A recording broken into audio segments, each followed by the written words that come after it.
안녕하십니까. 행복한 아침 이재용입니다. 안녕하세요. 정예인입니다. 새로운 한 주가 시작됐습니다. 오늘은 4월 21일 월요일이고요. 왜 봄에 날은 좋은데 뭐 이렇게 보다 보면 뿌옇게 보이는 때가 있잖아요. 이게 매연도 매연이지만 미세먼지가 또 주범이라고 그러죠. 네, 맞습니다. 그래서 건강식품 찾으시는 분들 굉장히 많으신데요. 여러분, 제가 놀랄만한 소식 하나 전해드릴까요?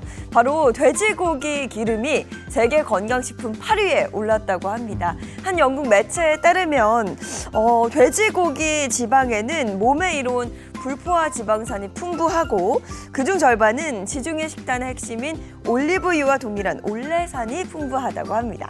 거기다가 돼지 기름에 비타민 D가 또 풍부하게 함유가 되어 있다고 그러니까 부담 없이 드시면 되겠어요. 네, 오늘 저녁 삼겹살 먹어야 될 것 같습니다. 자, 그럼 오늘 하루도 건강하고 또 힘차게 출발해 볼까요? 월요일에 행복한 아침 시작합니다.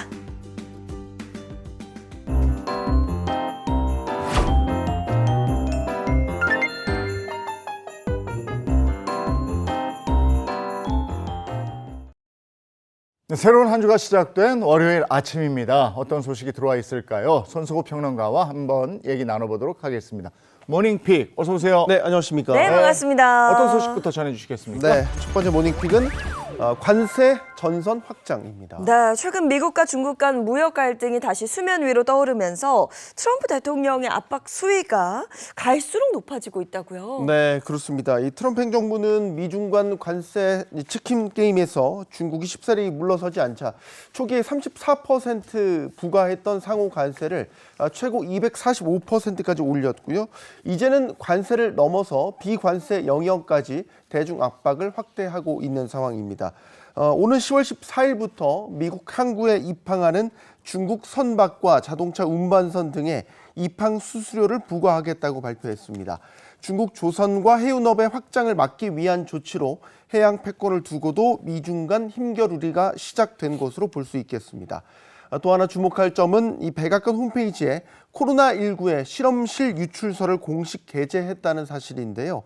이는 미국 정부가 사실상 해당 입장을 지지하는 것처럼 해석될 수 있어서 중국에게는 큰 정치적 압박으로 작용할 수 있습니다. 그리고 트럼프 대통령이 또 엔비디아의 AI 칩 중국 수출을 막고 있어요? 네, 그렇습니다. 엔비디아의 H20 칩을 이제 중국에 수출하려면 미국 정부의 허가를 받아야 한다는 조치를 최근에 추가했습니다. 이 H20이라는 칩은 전임 바이든 행정부 시절에 중국에 수출하는 반도체 칩의 성능을 제한하는 조치를 취하자 이에 맞춰서 성능을 대폭 낮춘 제품인데요. 트럼프 행정부에서는 이마저도 통제를 하기 시작한 겁니다. 이러다 보니까 글로벌 증시 흐름도 만만치 않은데 어떻습니까? 네, 관세 부과가 만약에 본격화되면 미국으로 들어오는 제품의 가격이 비싸지게 돼서 물가, 즉 인플레이션을 자극하게 되고 결국에는 경기의 침체로 이어질 것이라는 우려가 나오고 있습니다. 아울러 물가 상승은 미국 중앙은행인 연준의 통화 정책에도 부담을 줄 수 있어서 결국 미국 증시 전망에 그림자가 드리우고 있습니다. 실제 월가에서 증시를 부정적으로 전망하는 곳들이 늘어나고 있는데요. 트럼프 대통령이 상호관세 부과를 발표한 지난 2일 이후 이 JP 모건이나 뱅크 오브 아메리카 등 최소 10개 은행이 S&P 500 지수 전망치를 하향 조정했습니다. 이번 주에는 또 빅테크 기업들이 줄줄이 실적 발표가 예정돼 있습니다. 만약에 기업들이 관세 우려를 반영해서 실적에 대한 보수적인 전망치를 내놓는다면 지수의 추가적인 조정도 불가피할 것 같습니다. 네, 반면 국내 증시는 미국과 조금 다른 흐름을 보이고 있던데요. 네, 그렇습니다. 지난주 국내 증시는 오랜만에 반등에 성공하는 모습을 보였습니다. 국내에서는 이 관세 우려가 정점을 통과했다라는 인식과 함께 본격 시작된 대선 기대감이 투심을 북돋는 모습입니다. 이 대선 후보들이 발표하는 각종 공약에 대한 기대감이 시장에 긍정적으로 작용하고 있습니다. 또 정부가 12조 원 규모의 추경을 편성한 것도 경기 방어에 대한 기대감으로 작용했습니다. 이 추경에는 소상공인이나 취약계층 지원 등이 포함되면서 내수 관련주에 대한 기대감도 커지고 있고요. 또한 수출 회복세나 반도체 업황에 대한 기대감도 지수의 하단을 지지하는 요인이 되고 있습니다. 이제 관세에 대한 부분은 관세가 어떻게 될까 하는 예측보다는 이걸 어떻게 대응할 것인가에 대한 대응에 주목해야 될 것 같고, 이제 또 한미 고위급 회담이 예정돼 있잖아요. 네, 네. 우리 그 고위급 회담에서 대응 좀 잘 해주셨으면 하는 바람입니다. 자, 다음 픽은요. 네, 두 번째 모닝픽은 진퇴양난 자영업자입니다. 네, 그야말로 이러지도 저러지도 못하는 상황에 갇혔다 이렇게 네. 해석이 될 텐데 자영업자들이 진퇴양난에 빠진 이유는 뭘까요? 네, 한 배달 플랫폼에서요, 이제 포장 주문에도 수수료를 부과하기로 결정하면서부터인데요. 그간 배달 주문에는 수수료가 붙지 않았지만 배달 주문에는 수수료가 있었지만 직접 포장하는 데에는 수수료 없이 주문할 수 있었는데요. 이제는 포장 주문에도 6.8%의 중개 수수료가 부과됩니다. 만약 5,000원짜리 김밥 한 줄을 포장 주문하게 되면 340원의 수수료를 자영업자가 부담해야 되는 상황입니다.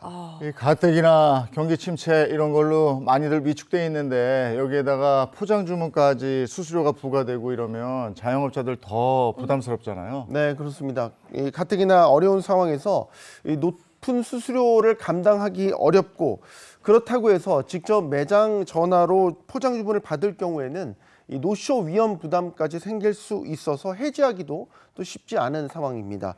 수수료 부담에 포장 주문 서비스 해지를 고려 중인 나홀로 사장님들은 업무 부담이 커질까 봐 걱정하면서 수수료를 더 내더라도 이 몸이 편한 게 나을지 고민되는 상황입니다. 네, 방금 뭐 노쇼 이야기 하셨는데 네. 실제로 뭐 군인이나 군무원, 교도관 등을 사칭한 이 노쇼 문제 또 전국적으로 벌어지고 있잖아요. 네, 그렇습니다. 최근에는 이 단순 예약 취소를 넘어서요, 이 사기를 목적으로 한 노쇼 사건까지 기승을 부리고 있습니다. 이 광주에서 음식점을 운영하는 자영업자 A 씨는 최근에 이 한미연합사령부 소속 김민우 대위라는 사람에게 이 초밥 90인분 약 170만 원어치의 주문 전화를 받고 음식 준비를 했지만 이게 결국 노쇼에서 큰 피해를 봐야 했습니다. 예약 시간에 손님이 오지 않아서 전화를 걸자 이 부대 사정으로 못 간다는 답변과 함께 배송료를 입금하면 유통업체를 통해 음식을 받겠다는 황당한 요구가 이어졌는데요. 결국 경찰에 신고했지만 A씨처럼 이 같은 수법으로 피해를 본 자영업자만 28명에 이르는 것으로 알려졌습니다. 경찰은 이 사안을 단순 노쇼가 아닌 기획형 사기로 보고 있는데 이달 들어서 이런 사기 사건이 급증하고 있는 것을 보면 이 단체 급식이나 단체 주문을 노린 기획형 사기 이미 속속 드러나고 있는 상황입니다. 이게 수수료를 내자니 이게 부담스럽고 또 이게 서비스를 끊자니까 노쇼가 우려되고 그야말로 진퇴양난인데 대책은 있는 겁니까? 이 전문가들 역시 이번 조치에 우려를 표하면서요, 이 포장 주문 수수료가 자영업자와 플랫폼 간의 상생에 의문을 던졌다 이런 지적을 하고 있습니다.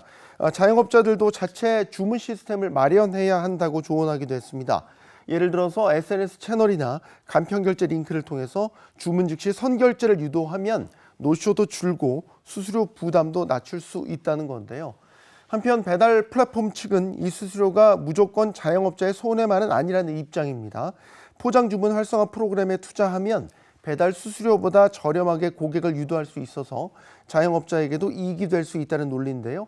즉 수수료는 들지만 앱 안에서 노출되고 또 예약과 결제, 고객 관리까지 한 번에 가능하다는 점을 감안하면 편의성과 효율성은 여전히 크다는 이야기를 하고 있습니다. 그러니까 이걸 적극 활용해라 뭐 네. 이런 얘기인 것 같고 네. 우리 자영업자들 이래저래 힘든 하루하루를 보내고 있습니다. 힘내십시오. 자, 다음 이슈 전해주시죠. 네, 세 번째 모닝픽은 근로시간 단축 가능입니다. 네, 이게 지금 조기 대선 앞두고 나오고 있는 공약 중에 하나인 거죠. 네, 그렇습니다. 이 조기 대선을 앞두고 여야가 일제히 근로시간 단축을 공약으로 내걸고 있습니다. 그래서 직장인들 사이에서는 정말 꿈의 주 4일제, 주 4.5일제가 가능한 것 아니냐 뭐 이런 이야기도 나오고 있는데요. 국민의힘에선 대선 공약 1호로 주 4.5일제를 내걸었고요. 더불어민주당에서는 이 주 4일제를 주요 민생 의제로 선정해서 공약화를 검토 중에 있습니다. 일단 양당 간의 공약 차이가 어떤 건지 한번 짚어주시죠. 네, 일단 국민의힘은 근로시간은 그대로 유지를 하되 월요일부터 목요일까지는 하루 9시간, 그래서 금요일은 4시간 일을 해서 일주일에 40시간을 맞추는 탄력 근무형 주 4.5일제를 제시했습니다. 반면에 민주당은 근로시간 자체를 줄이자는 쪽입니다. 법정 근로시간을 주 36시간으로 낮춰서 금요일 오후를 법정 휴식으로 보장하겠다는 건데요. 일각에서는 주 32시간, 주 4일째까지도 검토 중에 있습니다. 네, 그러니까 이게 몰아서 일을 좀 하자라는 쪽과 또 시간 자체를 줄이자는 여야의 접근 방식이 다른 건데요. 현장의 반응은 어때요? 네, 정작 현장에서의 반응은 좀 엇갈리고 있습니다. 노동계 일부에서조차도요, 급여 하락 우려에 회의적인 반응을 보이고 있고요. 경영계에서는 또 하나의 부담이 될 수 있다는 우려가 커지고 있습니다. 한 재계 관계자의 말에 따르면요, 현재 1일 8시간, 주 40시간을 초과하는 연장 근로에 대해서는 통상 임금의 50% 이상을 가산해야 되는데, 이런 상황에서 주 4.5일제를 도입할 경우에는 기업 비용에 큰 부담이 될 수 있다는 이야기를 하고 있습니다. 특히 중소기업이나 제조업, 또 R&D 중심 업종에서는 생산성 저하라든지 인건비 부담, 경쟁력 약화까지 걱정된다는 입장인데요. 실제로 이미 중소기업들은 주 52시간제 적용 이후에 인력난에 시달리고 있습니다. 한국경영자총협회 설문 결과에서도 22대 국회에서 가장 우려되는 노동 입법 1위가 바로 주 4일제, 주 4.5일제였습니다. 산업계에서는 근로시간 단축보다는 현행 근로제도 운영의 유연성을 높이는 게 우선 필요하다는 입장을 피력하고 있습니다. 정치권은 현재 조기 대선 일정으로 인해서 공약을 충분히 논의할 시간도 없는 상황인 만큼 본격적인 근로시간 단축 논의는 앞으로 넘어야 할 산이 많을 것으로 보입니다. 대선 전국 속에서 아마 희망 공약들이 또 막 나올 텐데 네. 이게 누군가에게는 좋은 거지만 또 누군가에게는 부담이 되는 그런 것들이 있죠. 예, 잘 한번 살펴볼 일입니다. 다음 픽은요. 네, 네 번째 모닝픽은 시민들이 만든 지도입니다. 네, 시민들이 만든 지도라고 하니까요. 우리에게 정말 필요한 지도가 아닐까 이런 생각이 들거든요. 네. 이게 어떤 지도죠? 네, 시민들이 만든 건 바로 싱크홀 지도였습니다. 어. 지난달 24일이었죠. 서울 강동구에서 지름 20m짜리 싱크홀이 발생을 한 이후에 이 집안 침하에 대한 불안감이 커졌고요. 이 불안을 계기로 시민들이 직접 전국의 싱크홀 정보를 수집해서 지도화한 사례들이 등장하고 있습니다. 싱크홀 지도에는 구체적으로 어떤 정보가 담겨 있습니까? 네, 이 과학 전문 매체에서 기자로 활동하던 A 씨는 최근 7년간 전국에서 발생한 싱크홀 약 1,400건의 데이터를 수집해서요. 발생 위치와 원인, 또 위험 지역을 표시하고 검색 기능까지 갖춘 웹 지도를 제작했습니다. 또 다른 웹 개발자 출신 B 씨 역시 싱크홀 발생과 위험 지역 좌표까지 통합해서 보여주는 웹 페이지를 만들었는데요. 이 지도는 입소문을 타면서 일주일 만에 1,000여 명 이상이 접속했다고 합니다. 네, 굉장히 구체적이고 또 정교하게 만들었습니다. 근데 그 만드는 과정이 분명 쉽지 않았을 텐데 계기가 뭔지 좀 궁금해요. 네, 이 결정적인 계기는요. 서울시의 집안 침하 안전지도 비공개 방침 때문이었습니다. 서울시는 2014년부터 지질이나 지하시설물, 싱크홀 이력 등을 분석해서요. 5단계 위험도를 반영한 안전지도를 만들긴 했지만 이 부동산 가격 하락 등을 우려해서 공개를 꺼려왔습니다. 하지만 싱크홀 사고가 계속 발생하자 시민들은 누군가 알려야 한다는 생각으로 직접 데이터를 수집해서 지도화했고요. 지금도 매일 시간 날 때마다 새 사고가 없는지 확인하고 업데이트를 하고 있다고 합니다. 행정의 공백을 시민이 채웠다 이렇게 봐야 되는 건지 네. 하여간 이제 정보 공개를 안 하니까 시민들이 불안하니까 내가 만들겠다 하고 나선 거예요. 이걸 좀 더 보완을 해서 이제 우리에게 알려줘야 되지 않을까 이런 생각이 드는군요. 이게 왜냐하면 우리끼리 막 이렇게 아름아름 가면 또 잘못될 수가 있으니까 네네. 아마 공개하시는 게 낫지 않을까 싶기도 하고. 예, 여기까지 하겠습니다. 손석구 평론가와 함께했습니다. 고맙습니다. 고맙습니다. 네, 어제는 낮 기온이 크게 올라서요. 마치 초여름처럼 덥더라고요. 오늘은 어떨지 궁금합니다. 문난영 기상캐스터 나와주세요. 네, 어제 기온이 크게 오르면서 한낮에는 초여름 같은 더위가 이어졌는데요. 오늘은 어제보다 더 덥겠습니다. 이례적인 고온 현상은 내일 전국에 비바람이 불면서 사그라들겠습니다. 오늘 서울이 26도까지 오르겠고요. 대구는 한낮에 25도로 아침보다 15도 이상 훌쩍 오릅니다. 이 정도의 기온은 6월 초여름 수준의 더위인데요. 강한 햇볕에 자외선 유의하셔야겠습니다. 자세한 한낮 기온 보시면요. 서울과 청주 26도, 전주 27도까지 오르면서 때에 이른 더위가 나타나겠습니다. 하늘도 대체로 맑겠지만 제주는 흐립니다. 늦은 밤부터 제주에는 비가 시작됐는데요. 그 밖에는 원활한 대기 확산 때문에 공기도 청정하겠습니다. 다만 이렇게 좋은 날씨는 내일부터 급변합니다. 전국에 많은 양의 비가 예상되는데요. 중부에 10에서 40mm, 남부에는 많게는 80mm 이상까지 예상되는 데다 바람도 강하게 불겠습니다. 기온도 낮아지면서 이맘때 기온과 비슷해집니다. 내일 비가 그치고 나면 당분간 대체로 맑겠는데요. 다시 아침, 저녁에는 선선하고 한낮에는 따스한 정도의 봄 날씨가 되겠습니다. 지금까지 날씨 전해드렸습니다.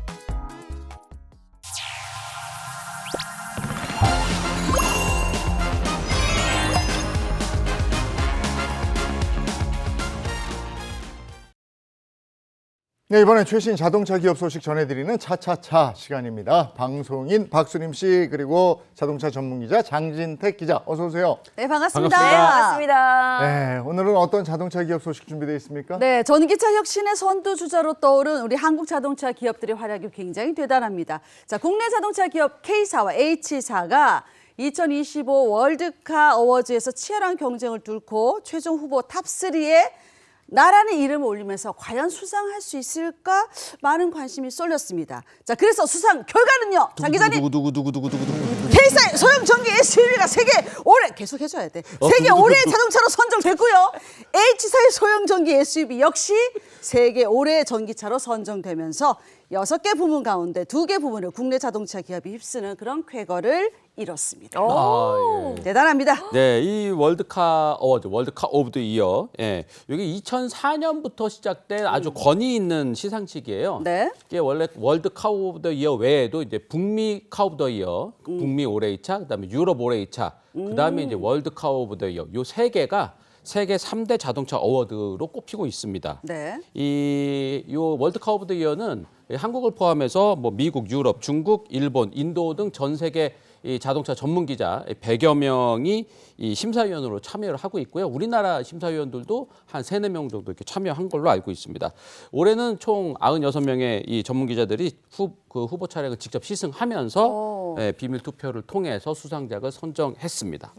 전 세계 글로벌 자동차 기업들을 제치고 우리 국내 기업이 수상을 했다는 게 정말 자랑스러운데요. 맞아요. 근데 이게 또 처음이 아니라면서요? 그럼요. 월드카 어워즈는 특정 지역에 국한되지 않고요. 그 최소 2개 대륙 이상에서 연간 10,000대 이상 판매된 그런 차량만 후보 자격이 주어집니다.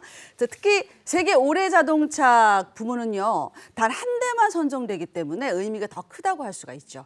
자, K사는요. 지난해 대형 전동화 SUV에 이어서 컴팩트 전동화 SUV까지 2년 연속 세계 자동차를 수상하는 쾌거를 달성했습니다. 자, 뿐만 아니라 K사는 지금까지 월드카 어워즈 최고상인 세계 올해의 차를 3번이나 차지하면서 그 우수한 전동화 기술력과 완성도 면에서 세계적인 인정을 받고 있다고 할 수 있죠. 네. 이 시상식이 예. 네. 이 네. 시상식이 뉴욕 오토쇼 아주 세계적으로 유명한데 그 기간 중에 열린 거라면서요? 네, 뉴욕 오토쇼 첫날 딱 시작하기 직전에 오전에 이렇게 시상식을 하는데 올해는 저는 못 갔지만 이제 작년엔 저는 가봤었거든요. 네네. 예, 작년에도 K사가 받았고, 그리고 제가 가지 않았던 그 전년도 그리고 그 전전년도도 H사가 받았습니다. 멋있어요. 이 월드카 오브 더 이어는 이 뉴욕 오토쇼에서 열리는 게 뉴욕 오토쇼 자체가 북미에서 가장 오래된 모토쇼이기 때문에 이거 상징성이 있어서 여기서 열리는 것이기도 하고요. 네. 올해도 그 뉴욕 오토쇼에는 이 100여 대의 그 컨셉트카나 전기차 이런 차들이 전시를 했다고 전해지고 있습니다. 특히 공통적으로 눈에 띈 게 이 오토쇼 무대 전반에 SUV를 전면에 내세운 게 올해의 특징으로 꼽히고 있습니다. 네, 실제로 미국 시장은요 연간 1,500만 대 가량의 차량이 팔리는데 그 가운데 절반 이상이 SUV일 정도로 선호도가 굉장히 높습니다. 그래서 이번 오토쇼는 한미일 SUV 한판 대결처럼 보이기도 했고요. 일단 일본 자동차 기업 T사는 15년 만에 완전 변경된 중형 SUV를 중심으로 픽업 트럭 트럭들까지 대거 전면에 내세웠습니다. 특히 T사의 대표 SUV 경우에는 오픈탑 형태의 콘셉트카로 재탄생시킨 그 모델이 많은 관심을 모았습니다. 자국에서 열린 오토쇼니까 네. 미국 자동차 기업들도 만반의 준비를 했을 텐데요. 네, 그렇죠. 이 미국 자동차 기업들 역시 뭐 가만히 있지 않았죠. 이 미국 자동차 기업 F사 이 부스 입구부터 이 네. 자사를 대표하는 이 사륜구동차 대형 SUV를 내세웠고요. 특히 이 차는 이제 1970년대 화려한 디자인과 감성을 현대적으로 재해석한 새로운 패키지를 선보이면서 현장 분위기를 아주 뜨겁게 달궜다고 합니다. 네, 뭐 그래도 여기에 질 수 없죠. 우리 네. 국내 자동차 기업들은 가장 큰 부스를 마련해서 관심을 또 한 몸에 받았다고 합니다. 그렇습니다. 자, 먼저 국내 자동차 기업 H사의 그룹인데요. 자, 업체 기준 최대 규모의 전시관을 마련하면서 글로벌 미디어에 그런 이목을 집중시켰습니다. 자, 이번에 플래그십 대형 SUV 신모델을 북미 시장에 최초로 선보였는데요. 무려 6년 만에 완전 변경된 2세대 모델입니다. 더 고급스러워진 외장 디자인과 더 넓은 실내 공간, 그리고 H사 최초로 차세대 하이브리드 시스템이 적용됐습니다. 네. H사는 여기에 오프로드 감성을 강화한 대형 SUV 모델도 세계 최초로 공개를 했는데요. 이 기존 모델보다 높아진 차체, 멋있어요. 그리고 강화된 하부 설계로 이 험한 지형에서도 성능을 발휘할 수 있어서 북미 시장에서 최적화된 이 모델이라고 평가를 받고 있습니다. 실제로 국내는 도로 포장률이 거의 뭐 90%에 이를 정도로 거의 포장도로다라고 할 수 있는데 미국은 우리나라보다 낮습니다. 70% 정도가 이제 도로 포장이 돼 있기 때문에 오프로드 차량의 수요도 날로 계속 증가하고 있는 추세입니다. 네, 또 눈에 띈 거는 신차 외에도 H사의 사회공헌 활동이었는데요. H사는 소아암 퇴치 캠페인 27주년을 맞아서 그간의 활동을 소개하는 그런 특별 전시회를 마련했습니다. 1998년 재단을 설립해서 병원과 연구기관을 지원해 왔고요. 지금까지 누적 기금액만 해도 3조 9,200원에 달한다고 합니다. 예. 대단하죠. 관심을 받은 또 다른 국내 자동차 기업은 어떤 기업입니까? 네, 바로 국내 자동차 기업 K사인데요. K사는 이번 뉴욕 오토쇼의 플래그십 전기 SUV의 좀 고성능 버전을 세계 최초로 공개를 했는데 이 부스트 기능 뭐 이런 것들이 추가가 돼서 기존보다 훨씬 더 파워가 이 부스트 버튼 누르면은 쭉 증가하는 게 특징입니다. 이 등치가 큰 SUV인데도 불구하고 시속 100km까지 단 5.3초 만에 도달하는 강력한 가속 성능을 자랑하고 있는데요. 네. 또 요거 외에도 이제 미국 시장에 맞춰서 이 차는 북미 충전 표준, 이 새로운 충전 시스템을 적용했기 때문에 이 미국 현지 소비자들이 충전 인프라를 보다 편리하게 이용할 수 있다는 것도 강점으로 꼽히고 있습니다. 자, 여기에 더해서 K사는 첫 전동화 세단의 해치백 스타일 모델도 세계 최초로 공개를 했습니다. 특히 해치백 모델은 유럽 등지에서 인기가 높은 만큼 글로벌 시장을 노린 그 전략적 선택으로 보입니다. 네. 또 하나 주목해야 할 게 이 H사의 프리미엄 브랜드. 근데 이제 이번 그 뉴욕 오토쇼에서 이 미래지향적인 컬러랑 고급스러운 디자인이 돋보이는 이 전기 SUV 컨셉트카를 세계 최초로 공개해서 많은 주목을 받았는데요. 2030년까지 이 프리미엄 브랜드는 전 차종을 전기차로 전환하겠다는 목표를 갖고 멋있다. 있어서 이번 전시는 단순히 이 신차 공개를 넘어서 브랜드의 전동화 비전을 보여주는 상징적인 자리였다라고 평가를 받고 있습니다. 네, 이번 뉴욕 오토쇼를 통해서 우리 자동차 기업들이 세계 속에서 얼마 정도의 자리를 차지하고 있는지 그리고 브랜드 파워가 어느 정도인지 확인할 수 있었습니다. 계속 응원하고 기대하겠습니다. 차차차 소식은 여기까지 하고요. 이번에는 우리 주변에서 일어나는 사건 사고를 법의 관점으로 풀어보겠습니다. 그 법이 알고 싶다.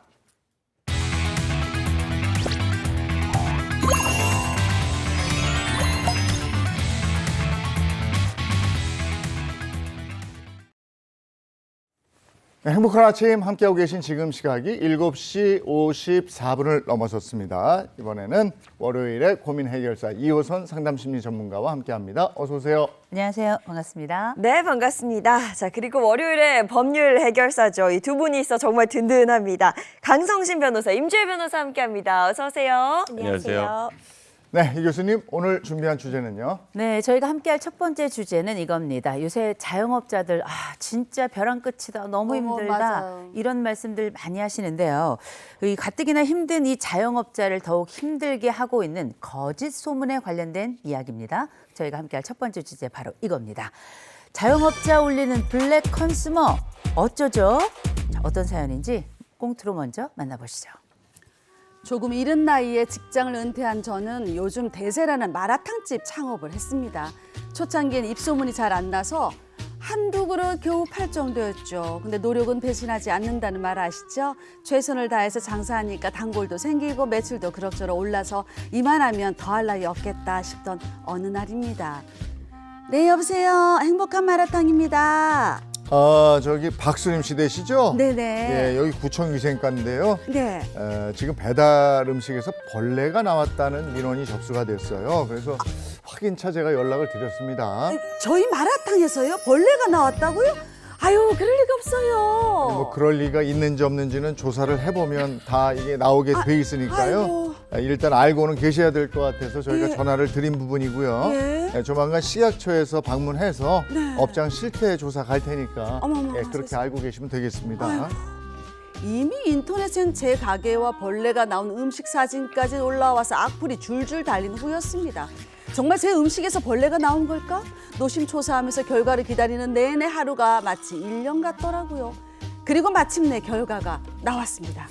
예, 뭐 다행히 식약처에서 조사한 결과 네. 마라탕에서 나온 벌레는 곡물과 연관성이 있는 것으로 확인이 된 겁니다. 그러니까 마라탕에서 취급하는 네. 식재료하고는 아무 상관이 없다 이렇게 나왔어요. 진짜죠? 아휴, 정말 아무 상관없는 거죠? 아유, 그동안 마음고생 많으셨을 텐데 네. 이제 안심하시고 예. 영업하시면 아유, 되겠습니다. 감사합니다. 근데 구청에는 혹시 마라탕 필요 없으세요? 괜찮겠어요? 예, 알겠습니다. 사장님, 괜찮으세요? 그 구청에서는 뭐래요? 아유. 괜찮다고 하는 거죠? 우리 마라탕이랑 아무 상관없대. 진짜 잘 됐네요. 그동안 마음고생 엄청 많이 하셨잖아요. 근데 그러면 뭐예요, 사장님? 사람들한테 소문 다 나서 매출도 반토막 내고 우리 이번 달도 월세만 겨우 냈잖아요. 이제 저희 가게 어떻게 해요, 사장님? 식약처에선 마라탕에서 나온 벌레가 저희 가게와 상관없다는 결론을 내렸지만 이미 인터넷 속에선 벌레가 나온 마라탕집으로 사람들에게 소문이 다 난타였습니다. 매출은 반토막 났고 저는 하루하루 억울한 마음에 견딜 수가 없습니다. 대체 저는 어떻게 해야 할까요? 야, 이게 이제 이 결과는 그게 아니라고 그랬는데 이미 소문이 다 나버렸어요. 자세한 얘기 좀 들어보죠. 네, 자세한 얘기는 이렇습니다. 서울의 한 마라탕 가게를 운영한 한 A씨가 최근에 구청으로부터 황당한 전화를 받습니다. 네? 배달한 마라탕에서 벌레 8마리가 나왔다고 하는 신고가 구청에 접수됐다. 이런 내용이었는데 아휴. 이미 인터넷에는 A씨 가게에서 이런 벌레가 나왔다라고 하는 음식, 사진 그리고 이런저런 악플들이 줄줄이 달린 상태였는데 아유. 근데 막상 알아보니 네. 이 식품의약품안전처 관할구청 조사 결과 이거는 사실 무근이다 이렇게 판명이 난 겁니다. 식약처가 말한 건 인터넷에 올라온 벌레는 곡물하고 연관돼 있지 지금 마라탕하고는 전혀 상관없다 이렇게 결론을 내린 겁니다. 네. 그러나 이미 A씨 가게 매출은 반토막이 난 상태였고요. 맞아요. 거기다 여전히 인터넷상에 이 A씨 가게에 여러 악플들 또 비방들 또 확인되지 않은 정보들이 엄청나게 퍼지고 있었기 때문에 이에 대한 법적 조치를 취해야 되겠다라고 하는 상황입니다. 사실 자영업자들을 상대로 이런 허위 신고나 거짓 리뷰 일삼는 일명 블랙 컨슈머 굉장히 많습니다. 정말 많죠. 이제 블랙 컨슈머 다들 들어보셨을 거예요. 블랙은 이제 악성을 뜻하는 단어고요. 컨슈머, 소비자. 그래서 악성 민원을 반복해서 제기하는 소비자를 우리가 블랙 컨슈머라고 하는데 물론 잘못된 일에 적극적으로 항의하는 건 소비자의 권리가 맞습니다. 네. 근데 블랙 컨슈머는 조금 달라요. 실제로 식약처에 접수되고 있는 그런 민원들 가운데요. 70% 정도는 사실상 처분 대상이 되지 않는 사례라고 합니다.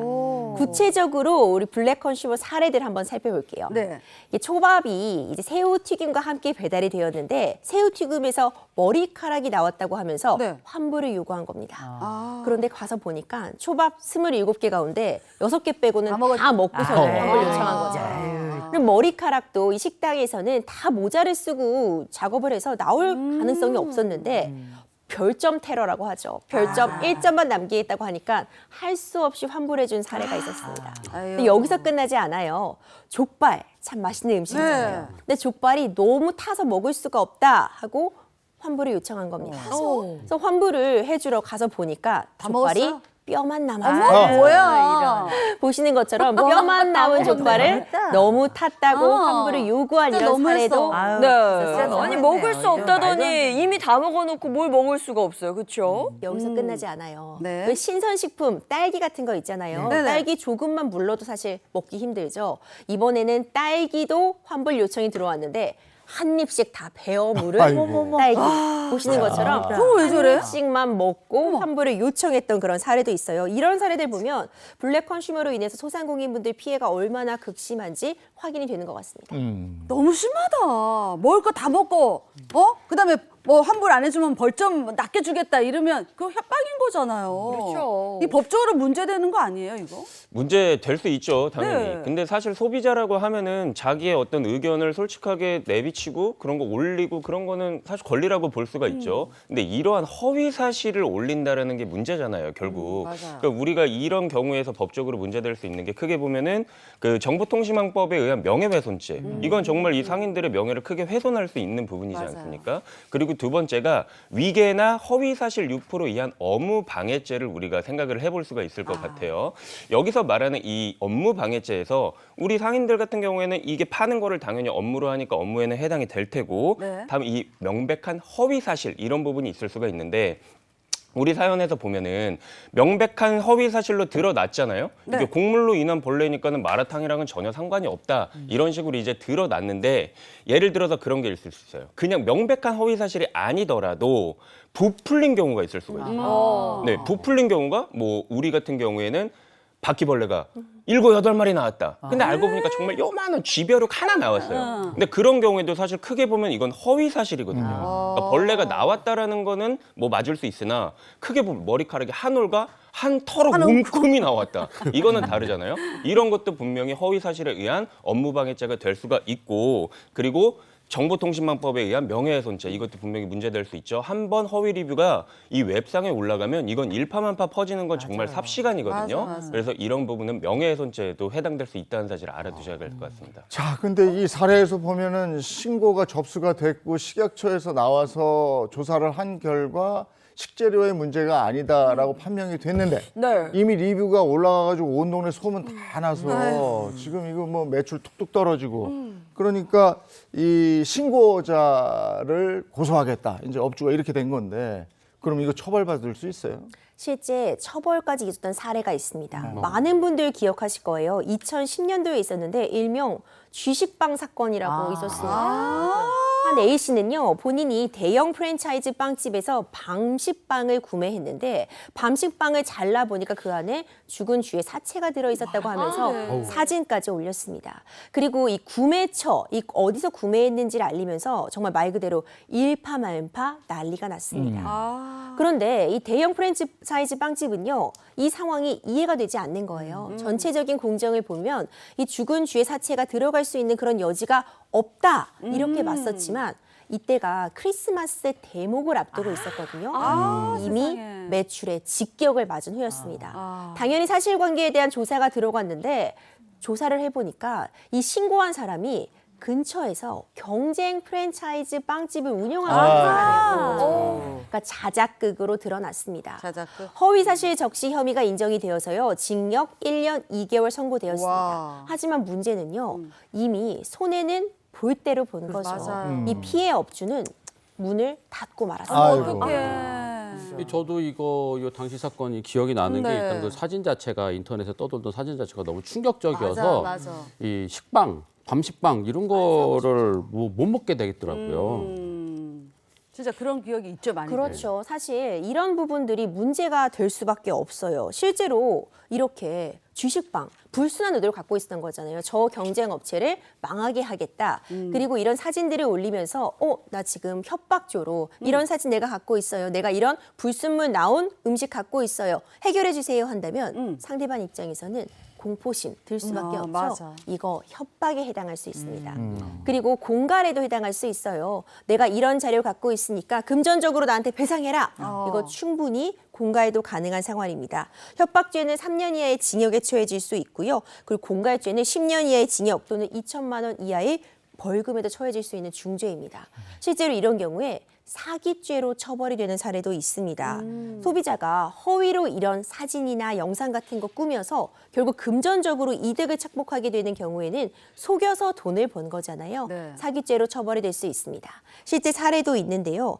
2008년도에 50대 남성이 편의점에서 산 빵에 지렁이가 들었다고 속여서 제조사에게 5천만 원을 요구했던 사례가 있었거든요. 이때 징역 8개월에 집행유예 2년 선고된 바가 있습니다. 네, 우리 사연에서도 허위 신고로 인해서 매출이 반토막 나고 지금 월세도 겨우 내는 상황으로 됐거든요. 맞아요. 영업 손실에 대한 배상 이거 받을 수 있을까요? 우리가 생각했을 때는 정말 너무 괘씸하기 때문에 좀 손해배상을 왕창 청구를 하고 싶어요. 네. 근데 우리가 이 손해를 봤을 때 좀 구분을 해야 될 게 물질적 손해와 정신적 손해가 있을 수 있거든요. 네. 근데 물질적 손해는 있잖아요. 사실 이 입증 책임이 그 소송을 청구하는 원고한테 있단 말이에요.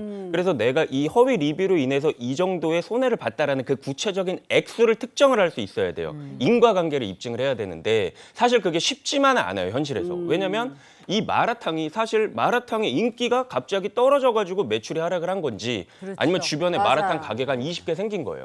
그래서 내 가게에 매출이 하락을 한 건지 이 허위 리뷰 그러네. 때문에 하락을 한 건지 이 입증이 사실 굉장히 어렵거든요. 그래서 좀 까다로운 부분이 없지 않아 있습니다. 그래도 다행인 건 만약에 이 업주의 행위, 그 리뷰를 단 사람의 행위로 인해서 어떤 형사상 책임이 인정이 됐다라고 하면 적어도 정신적 피해는 당연히 보상을 청구하실 수 있을 것 같습니다. 네. 아니, 정말 열심히 일해서 어느 정도 궤도에 올라왔는데 이런 것 때문에 블랙 컨슈머 이런 거에 휩쓸려서 장사가 완전히 나락으로 떨어지면 마음이 어떻겠습니까? 맞아요. 아, 이런 짓들을 하는지 모르겠습니다.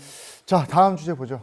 네, 두 번째 주제는 여러분 이런 말 있죠. 땅으로 꺼졌나 하늘로 솟았나. 맞아요. 이런 얘기들이 있는데 오늘 두 번째 사연 역시 발밑에 도사린 위험을 채 보지 못한 채 몸과 마음에 큰 상처를 입었다는 한 아기 엄마의 사연입니다. 저희 함께할 두 번째 사연은 바로 이겁니다. 깨진 하수구로 다쳤는데 보상 못 해준대요. 그 사연은 꽁트로 먼저 만나보시죠. 마른 하늘에 날벼락이란 말 아시죠? 얼마 전 제가 겪은 일을 두고 하는 말이 아닐까 싶습니다. 이제 막 돌진한 아기가 감기에 걸려 병원을 찾았던 저는 진료를 끝마치고 나오던 중 황당한 사고를 당했습니다. 여보 진료 다 끝났지? 여기 잠깐 있어. 내가 좀 차 좀 빼올게. 여보 천천히 해.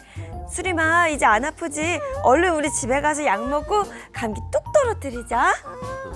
여보 이제 얼른 타. 알았어요. 수림아 이제 집에 가자. 으쌰. 어머 이게 왜 이래?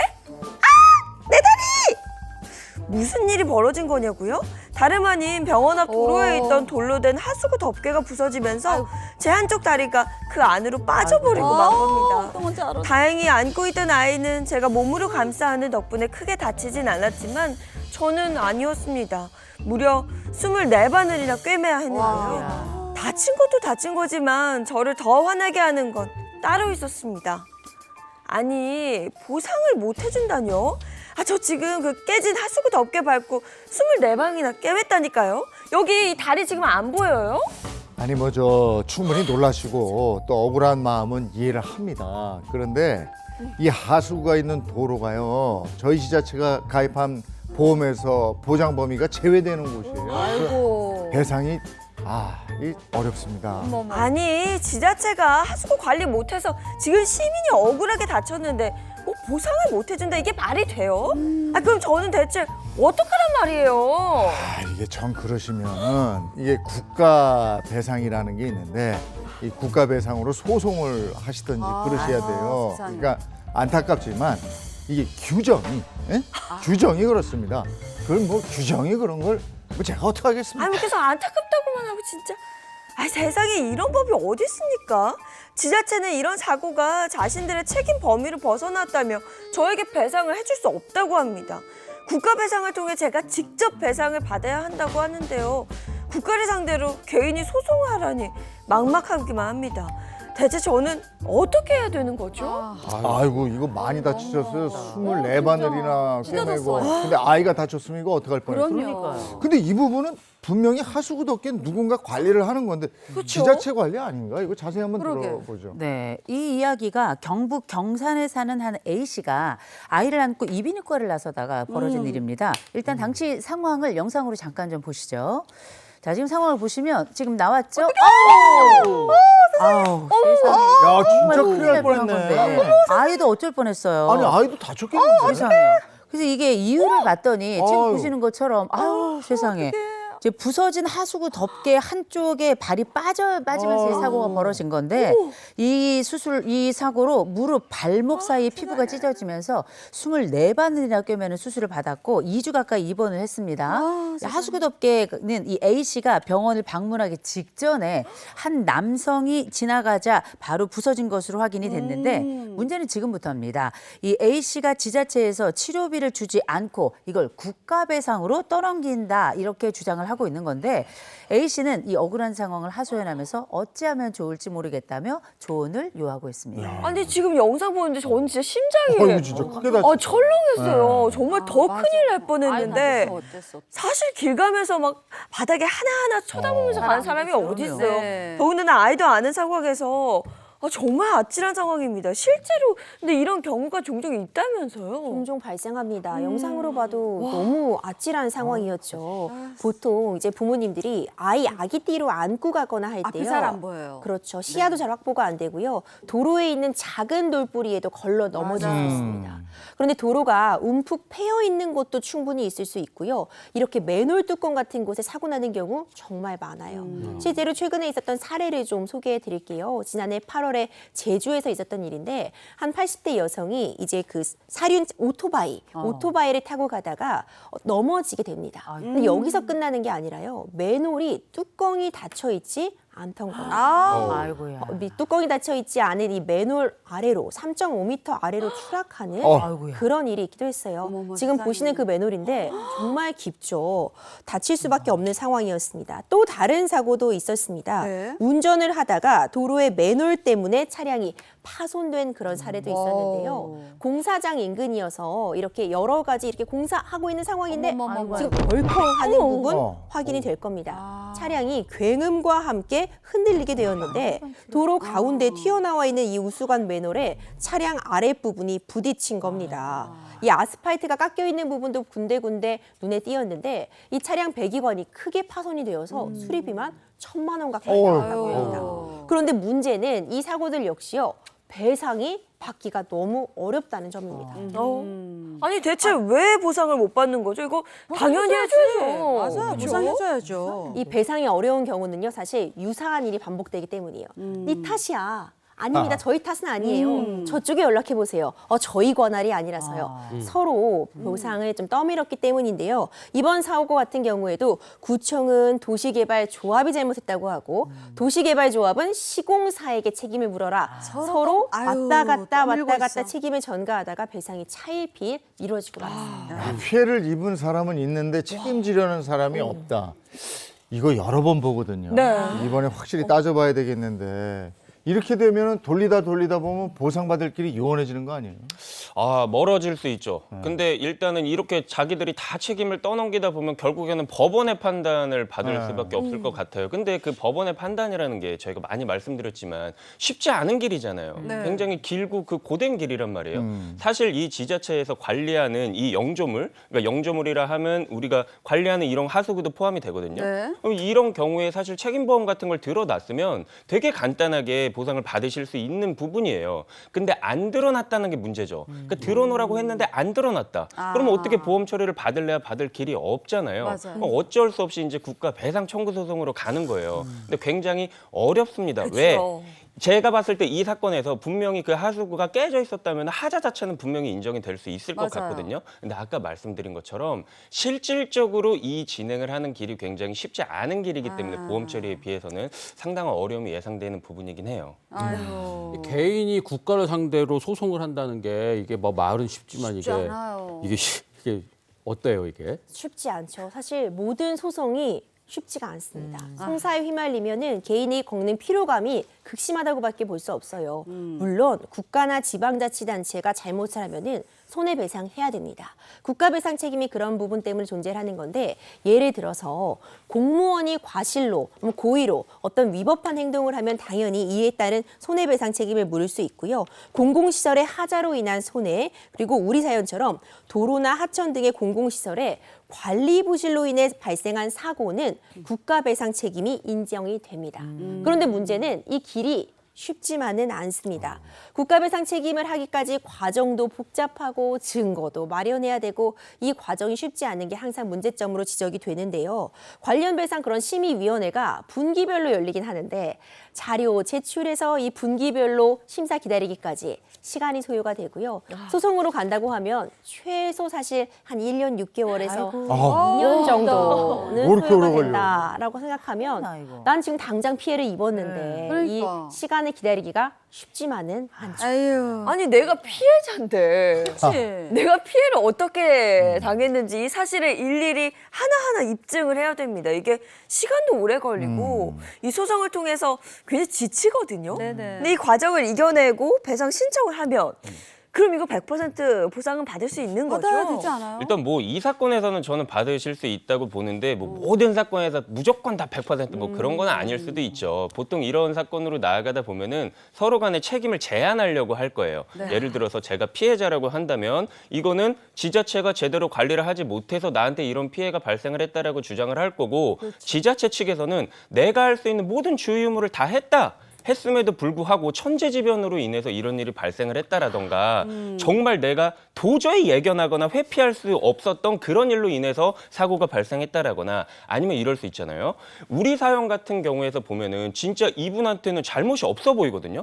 그냥 정상적인 걸음을 하시다가 이제 넘어지신 경우인데 어떤 경우엔 예를 들어서 핸드폰에 굉장히 몰두해서 막 영상을 보면서 가다가 이게 넘어진 그런 경우라고 하면은 사실 그 도보를 한 사람한테도 과실이 인정이 될 수가 있잖아요. 그런 경우에는 이제 예를 들어서 영조물 책임, 국가의 배상 책임을 네. 인정을 하더라도 그게 상당 부분 감액이 될 수 있거든요. 그래서 뭐 100% 그런 거는 사안마다 다 다르겠지만 책임 감액의 문제로 인해서 좀 다투게 될 소지는 분명히 있습니다. 그러면 국가배상 소송에서 꼭 알고 있어야 될 건 뭡니까? 일단 소멸시효 말씀드리고 싶어요. 소멸시효는 일정 시간이 그냥 지나버리면은 내가 법적으로 어떤 권리를 요구하지 못하는 걸 말하는데 우리 법은 권리 위에 잠자는 자를 보호하지 않습니다. 네. 내가 어떤 억울한 일에 대해 적극적으로 이야기를 하려면 정해진 시간 내에 해야 되는 것을 규정하고 있는 게 바로 소멸시효인데요. 국가배상 책임 같은 경우에도 가해자를 안 날로부터 3년, 어떤 3년. 행위가 있은 날로부터 5년 5년? 이내에 신청을 하셔야지 법적으로 구제를 받을 수 있다는 점도 꼭 기억해 주시면 좋겠습니다. 권리 위에 잠자는 자는 보호하지 않는다지만 피해자의 얘기를 들어주지 않는 국가기관은 그럼 어떻게 해야 되는 겁니까? 그러니까. 그 피해자들은 어디 가서 하소연해야 되고 피해 입어서 아파 죽겠는데 그걸 온 동네 돌아다니면서 증거 수집하고 그렇죠. 그거를 내가 일일이 해야 되고 근데 1년이 넘게 걸리고 상처는 아물고 그러다가 지치면 아휴 내가 그만두지 뭐 그렇게 이러고 된다. 접어버리는 맞아. 이건 어떡합니까 이거는 예. 저희한테 질문하시면 저희는 뭐라고 얘기를 해요? 그 법이 알고 싶다 답답해서, 네. 네, 여기까지 하겠습니다 고맙습니다. 고맙습니다.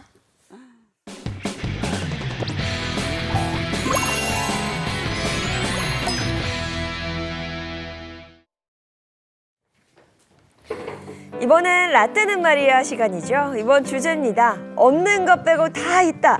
그 시절 시장과 마트 풍경입니다.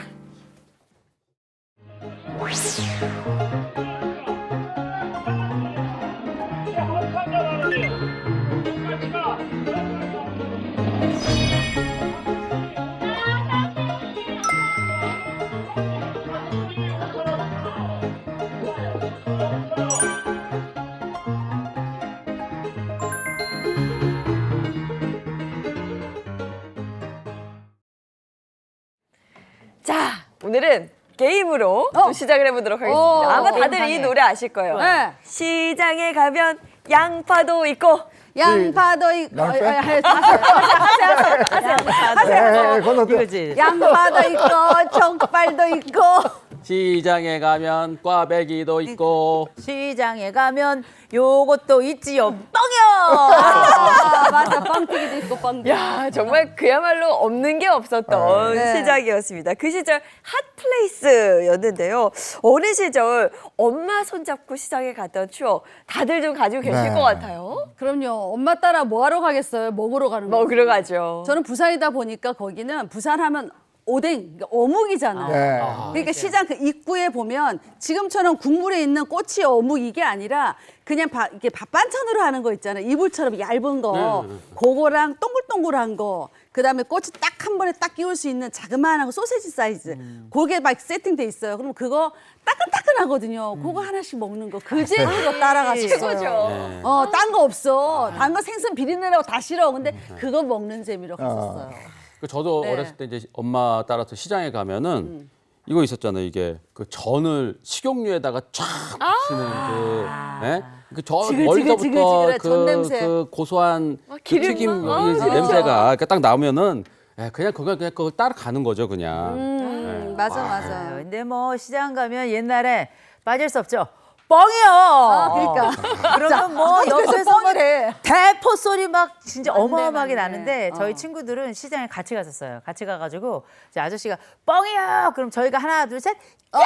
이거 같이 했었거든요. 맞아, 그리고 맞아. 나면 이제 쌀알 이것도 나오고 그다음에 떡을 잘라가지고 튀기면 이만하게 나오잖아요. 그거 튀긴 거 좀 많이 먹었어요. 맛있어. 근데 시장 가면 그건 무서웠어. 어물점 가면 생선 딱 겨. 팍팍팍 하고 그 닭 잡는 데가 있어. 닭 닭 날라다니고. 넣으면 닭털 뽑히고 막. 그런 데는 좀 무서웠어. 너무 사실적으로 말씀하신다. 근데 시장 가서 우리가 배고플 때 가면은 정말 더 많이 써요. 다 먹고 싶잖아. 떡볶이, 네. 순대, 뭐 그리고 이제 뭐 아까 우리 어묵. 어묵이라고 그러죠. 이게 또 오뎅이 제맛이긴 아, 한데 어묵이 있는데 요 어묵이라는 게 떡볶이랑 순대랑 우리가 이제 오떡순 같이 먹잖아요. 맞아. 딱 이렇게 먹으면 마지막에 이 국물 있잖아요. 너무 요걸 딱 맛있어. 퍼가지고 딱 먹으면 요건 또 무한 리필이에요. 아, 마시면 맛있어. 겨울에 김이 막 쏴쏴 나잖아요. 그거 딱 마시면 몸이 쏴 녹아요. 그러니까. 또 한 바퀴 딱 갔다 와서 마치 안 먹은 것처럼 옆에 한 번 더 또 먹고. 먹어. 그렇죠. 이리 온나 니 아까 마셨잖아. 그만 먹어. 한 번만. 아유, 그리고 또 뭐 겨울에는 뭐 찐빵, 찐빵 있고 또 여름에는 그 더운데도 옥수수에서 김 확 나고 맛있어요. 옥수수, 그 뜨거운 옥수수 또 먹고 그랬었잖아요. 맞아요. 이걸 막 산처럼 쌓아놓고 막 그거 지나치기 힘들었죠. 맞아. 참새가 방앗간을 그냥 지나칠 리 있겠습니까? 자, 그래서 제가 시장 가면 꼭 먹어야 한다. 박수림이 선정한 시장표 음식 베스트 3를 준비를 했습니다. 쓰리. 자, 먼저 3위. 칼국수와 팥죽. 아우. 시장 보러 왔다가 출출해지잖아요. 그럼 시장표 칼국수랑 팥죽을 한 끼 딱 간단하게 때우던 그 분도 굉장히 많으실 텐데 진짜 맛있어요. 뭐 특별하게 들어가는 거 아니야. 송칼국수는 오로지 국물에 김가루 좀 부셔 넣잖아요. 네. 손으로 반죽한 그 면. 그럼 끝나는 거야. 맛있겠다. 팥죽은 일단 경상도하고 전라도식이 좀 차이가 있습니다. 아, 그래요? 경상도식은 찹쌀 또는 그 맵쌀 있죠. 요 같이 끓이는 행태고요.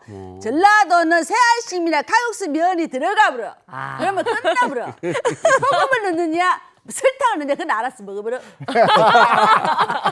근데 나는 새알심 들어가는 게 맛있던데. 맞아요. 예. 그리고 거기다가 계피가루 이렇게 싹 뿌리면 그거 맛있고. 거죠. 그다음에 콩국 시원하게 얼음 넣어서 주는 거 한 사발 딱 그것도 맛있어. 맛있는데. 너무 좋았는데. 네. 2위 뭐예요? 2위. 2위.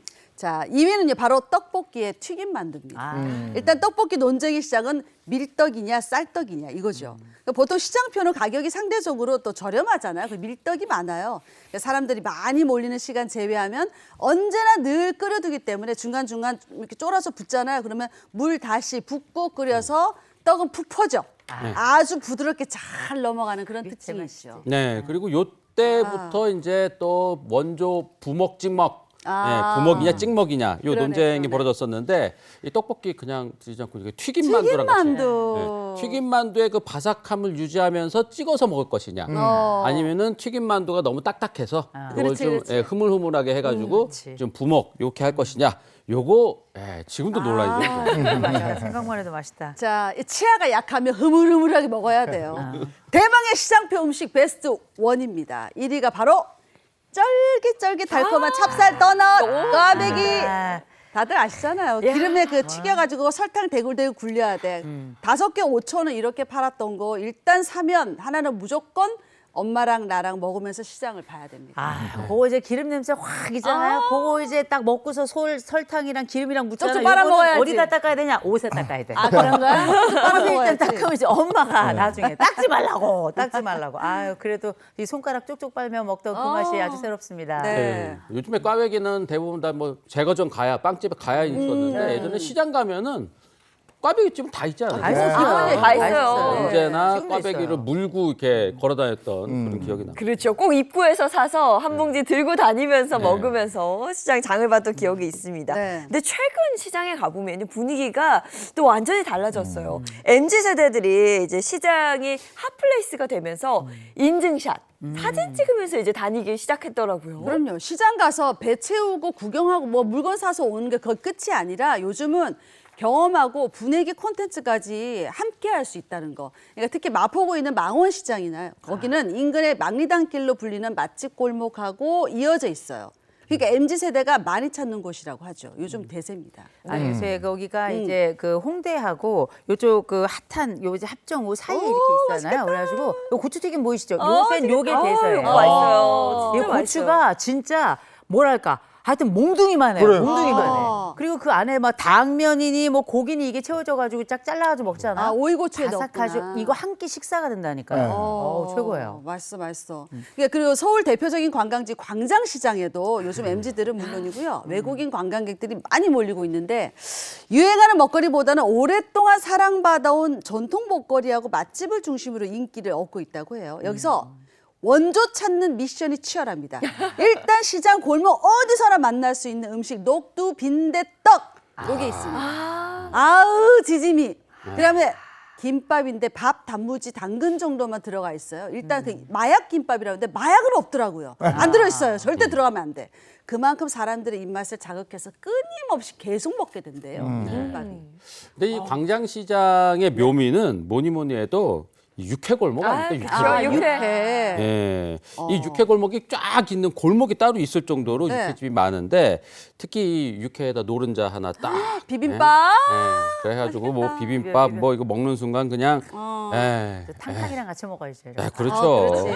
예. 맞네. 진짜 그래서 요즘에는 그 여행 계획 짤 때 그 지역의 유명한 시장 꼭 필수로 찾아보잖아요. 근데 그 지역 사람들이 어떻게 사는지 보려면 일단 시장으로 가라 이런 말이 있잖아요. 저도 부산 출신이다 보니까 부산은 뭡니까? 자갈치 아닙니까? 네. 자갈치. 어있어 보이소 사있어. 야, 진짜 영화 국제시장의 그 배경이에요. 국제시장이 한때는 깡통시장으로 불렸는데 1950년대 한국전쟁 당시에 미군 부대에서 흘러나온 통조림이 시장에 넘쳐나면서 한때 깡통시장으로 불렸다고 그래요.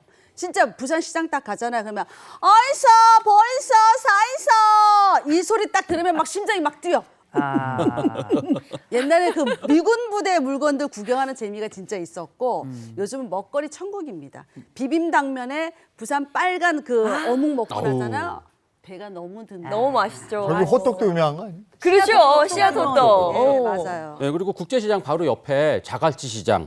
아, 이것도 빠질 수 없죠. 맞아요. 거기는 그냥 싱싱한 부산 그리고 자갈치 시장. 예, 그 바다 냄새가 그냥 물씬 이렇게 쭉 풍겨나는 그런 해산물 싱싱한. 맞아요. 예, 이런 거 뭐 흥정도 하고 뭐 이러면서 회 한 접시 이렇게 딱 이렇게 하면은 이거 진짜 끝내주고. 영도다리. 네, 아래쪽으로 내려갔으니까 이제 물도 한번 건너봅시다. 제주로 한번 가봐요. 제주도 제주도 딱 가보면 우리 또 뭐 동문시장, 서문시장 다 가보셨죠? 네. 일단 우리 거기 가면 뭐 먹습니까? 흑돼지로 만든 우리 도시락 있어요. 아, 맞아. 그 돈가스 도시락 딱 먹고 그다음에 회 포장 딱 해가지고 숙소로 돌아와요. 돌아와가지고 우리가 그냥 또 올 수 없죠? 귤로 만든 젤리, 거기다가 맞아. 또 감귤, 귤은 또 택배로 보내야 되겠죠. 그러네. 우리가 이런 기억 다들 가지고 있을 텐데 여기만 하면 또 섭섭하니까 우리도 한번 전주로 넘어와 봅시다. 네, 그러죠. 전주 넘어가면 남부시장 가보셨죠? 남부시장. 해장국. 여기 뭐 한옥마을 당연히 필수고요. 네. 그다음 쫙 시장 따라 내려와서 뭐 먹어야 돼? 콩나물국밥. 요거 딱 먹고 나면 우리들이 청년들이 쫙 한번 그냥 모주 한 잔 또 먹고 가야 되겠죠. 그렇게 우리가 낮만 돌아다닙니까? 아시죠? 우리들의 밤에도. 밤은 당신의 낮보다 아름답다. 역시 야경이 있죠. 네. 맞아요. 멋지게 밤 한번 딱 둘러보고 그다음 한잠 자고 아침에 개운하게 또 다음 날 일정 시작해야 되겠죠? 네. 맞아요. 아침에 개운하게 해장국 한 그릇 드시고 속초로 쏘면 거기 속초에 중앙시장이 중앙시장. 있거든요. 속초 중앙시장의 닭강정은 러시아까지 맞아. 유명하죠. 네. 그거만 있으니까 오징어 순대 또 기가 막혀요. 네, 맛있어요. 최고죠. 요즘은 누룽지 오징어 순대라 네. 그래서 더 맛있어졌더라고요. 그렇구나. 자, 이렇게 시장 구경하고 먹거리 때문에 찾아가기도 하는데 사실 전통 시장에서는 음식 말고도 눈에 담고 또 기억에 남는 그런 풍경들이 있습니다. 저는 그 강아지가 그렇게 생각이 나요. 그러니까. 시장 엄마 따라가 보면 이렇게 박스 안에 강아지들이 네. 이렇게 있으면 제가 한 마리만 키우자 그렇게 엄마 졸랐던 진짜 맞아요. 그 생각이 납니다. 진짜 장날에는 없는 것 빼고 다 있어요. 심지어 진짜 아까 말씀하신 강아지, 아이고. 병아리, 오리도 팔았어요. 그 신발도 좌판처럼 길거리에 쫙 늘어놓고 팔았잖아요. 그러면 지금은 사이즈별로 딱 신어보고 이거 있어 디자인 보고는 그냥 230이요 이렇게 얘기하잖아요. 그때는 일단 신어봐. 그리고 안 맞아? 그럼 다른 거 신어. 그래, 그 안 맞아 또 다른 거 신어. 이렇게 해봤어야 되는 거예요. 쫙 그냥 깔려 있으니까.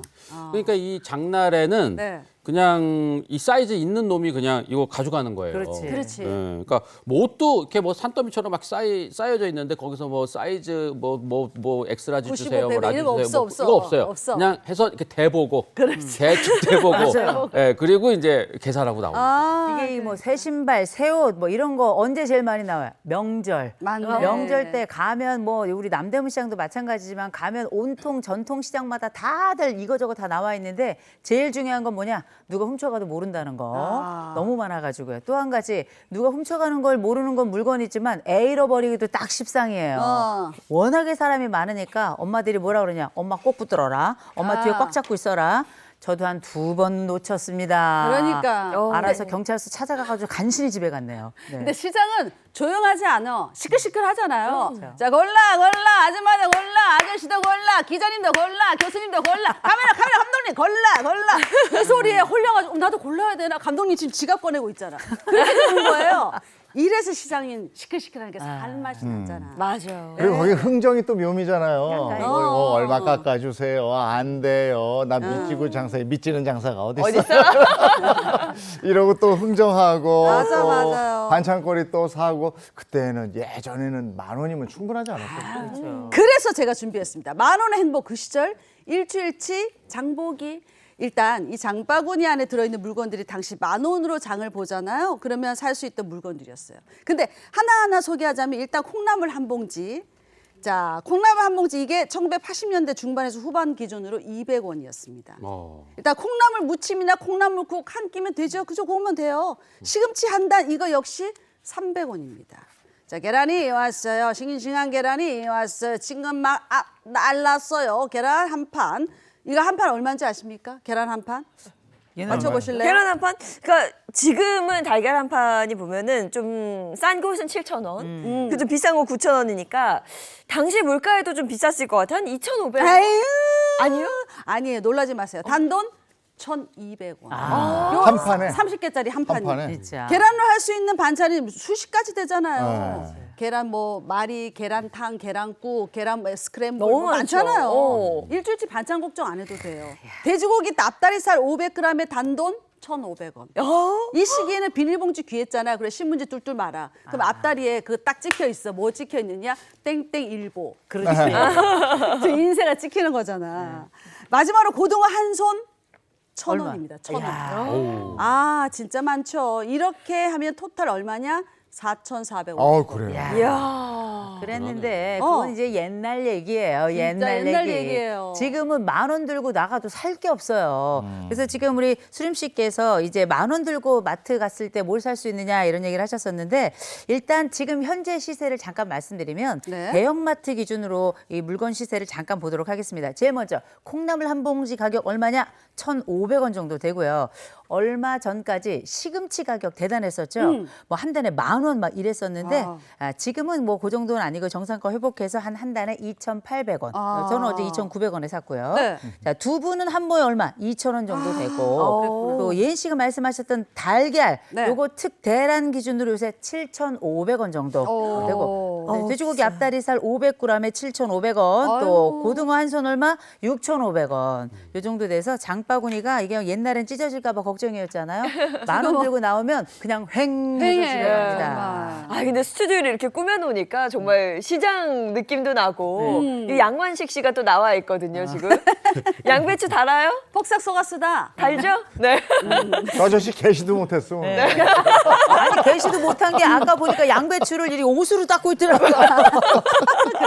아 근데 요즘엔 전통시장 살리기 캠페인 이런 거 많이 맞아요. 해서 온누리 상품권이라고 많이들 사용을 하기도 하고 네. 요즘엔 그 모바일 앱으로도 결제를 할 수 있어서 맞아. 굉장히 간편해졌죠. 네, 맞습니다. 이 오늘의 상품권은 원래 전통 시장과 지역 경제 살리기 위해서 정부에서 만든 제도인데 요즘엔 뭐 지역 화폐처럼 쓰는 분들도 많이 계시더라고요. 특히 설이나 추석 같은 명절에는 할인 행사도 있어서 5%나 10% 정도 저렴하게 살 수 있는 기회라서 이 부모님들 세대는 물론 젊은 세대들도 이 관심이 많이 늘고 있습니다. 저희 사는 동네 거기 광명시장 유명하거든요. 어제 딸이랑 같이 갔었는데 이제 거기 온누리 상품권 됩니다, 받습니다 이렇게 많이 써져 있고 얘기도 해줘요. 거기서 어제 짜장면이랑 짬뽕이랑 먹었다.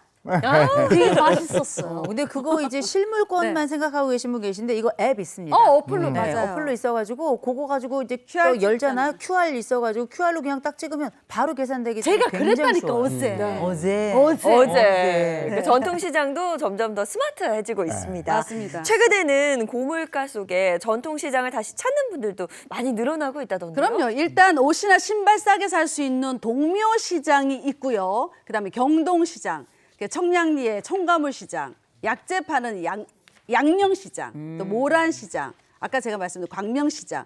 진짜 여전히 그 동네와 지역을 대표하는 시장들이 아직도 많이 존재하고 있습니다. 그중에서도 이 동묘시장은 MZ들 사이에서 떠오르는 핫플레이스로 통한대요. 네. 네. 이 동묘시장은 의류나 신발, 뭐 좌파 모두 다 10,000원이 안 되는 가격으로 구입할 수 있다는 장점이 있는데 이 구제, 빈티지 이런 걸로 불리는 이제 중고 상품을 이게 할인에 거쳐가지고 와서 거의 새 제품처럼 파는 번듯한 가게도 있고요. 네. 이 옷이나 이런 거를 개수로 파는 게 아니라 저울에 그냥 달아서 무게 기준으로 파는 그런 재미난 가게도 있어서 이 10,000원의 행복을 제대로 느낄 수 있는 게 바로 이 동묘시장입니다. 근데 뭐 동묘시장고 황학동 쪽을 가보신 분들 아실 겁니다. 거기가 옷만 파는 게 아니고요. 네. 유통기한 얼마 안 남은 요 식재료들, 괜찮죠. 식료품들 팔잖아요. 네. 그래가지고 뭐 밀키트, 소스, 뭐 과자 피자, 같은 거? 맥주 오. 없는 게 다 없고 그래서 워낙에 유명하다 보니까 아예 가게에서도 이런 데 와가지고 이제 네. 떨이처럼 이렇게 사가는 경우도 굉장히 많다 그래요. 그리고 최근에는 전통시장이 많이 바뀌었잖아요, 또. 일단 주차장 뭐 만들어서